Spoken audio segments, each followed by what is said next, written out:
Hi guys, today we'll talk about how can you disable censor a link on your AnkiDroid app. We're going to figure out the solution or know how you can do that on your app. So you just follow this ways, then it's going to work with you. So all you have to do, so you just go here above this sign, you click on it here. When you just click on it, it's going to show for you a list like this here. You click here on settings. When you just click here on settings, it's going to show for you a list like this here. So then all you have to do, you just click here on appearance.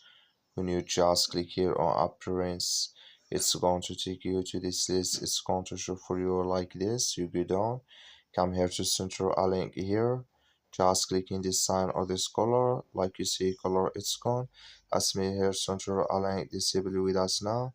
That's all you have to do. Thank you for watching. Don't forget to support us by liking, subscribe.